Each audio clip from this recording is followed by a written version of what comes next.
அனைவருக்கும் வணக்கம். என் லைஃப்பில் இந்த மாதிரி ஒரு பெயின்ஃபுல்லான ஒரு சுச்சுவேஷனை நான் ஃபேஸ் பண்ணதே கிடையாது. மனசு முழுக்க வலி வலி மட்டும்தான். இந்த சுற்றுப்பயணத்தில் என்னென்ன மக்கள் பார்க்க வராங்க, அதுக்கு ஒரே ஒரு காரணம் தான் அவங்க என் மேலே வச்சிருக்கிற அன்பும் பாசம்.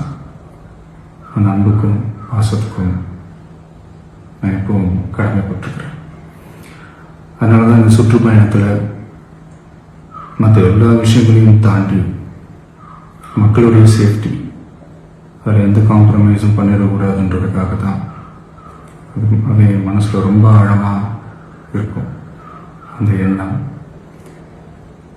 அதனால தான் இந்த அரசியல் காரணங்கள் எல்லாத்தையும் தவிர்த்துட்டு ஒதுக்கி வச்சுட்டு மக்களோட சேஃப்டி மட்டும் மைண்டில் வச்சுக்கிட்டு அதுக்கான இடங்களை சூஸ் பண்ணுறது, அதுக்கான இடங்களை பார்த்து பெர்மிஷன் கேட்கறது, போலீஸ் டிபார்ட்மெண்ட்டில் அதை ரிக்வெஸ்ட் பண்ணி கேட்போம்.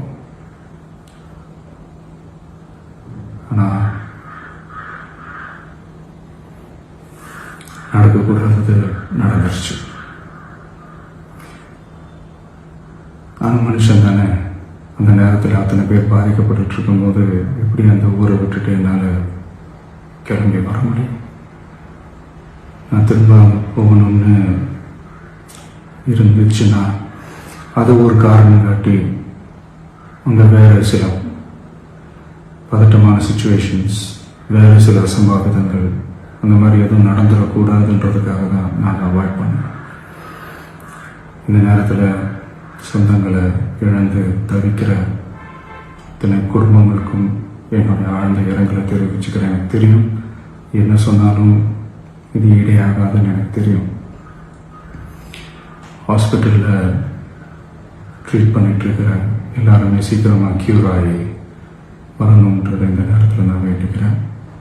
கூடிய சீக்கிரமே உங்கள் எல்லாரையும் நான் சந்திக்கிறேன். இந்த நேரத்தில் எங்களுடைய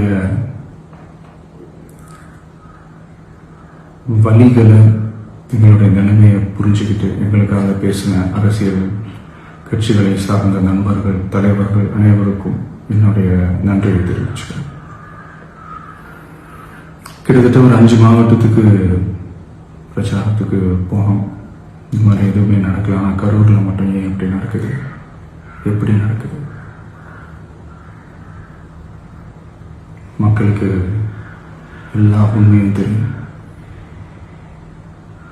மக்கள் எல்லாத்தையும் பார்த்துக்கிட்டு இருக்கிறாங்க. கரூரை சேர்ந்த அந்த மக்கள் அந்த உண்மையெல்லாம் வெளியில் சொல்லும்போது எனக்கு கடவுளே நேரில் வந்து இறங்கி அந்த உண்மைகள்லாம் சொல்கிற மாதிரி எனக்கு தோணுச்சு.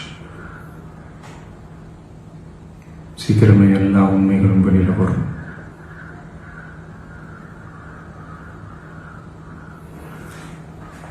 எங்களுக்கு தரப்பட்ட இடத்துல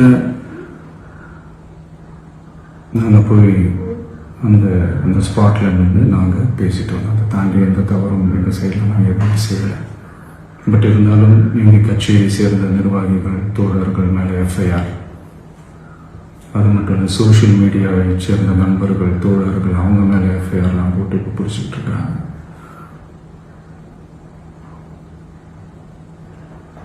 சிஎம் சார்,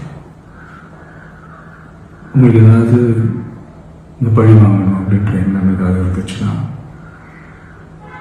என்ன வேணாலும் பண்ணுங்க. அவங்க மேலே கை வைக்காதீங்க. நான் ஒன்று வீட்டில் இருப்பேன், இல்லை நான் ஆஃபீஸில் இருப்பேன். என்ன வேணாலும் செய்யுங்க. நண்பர்களே, தோழர்களே,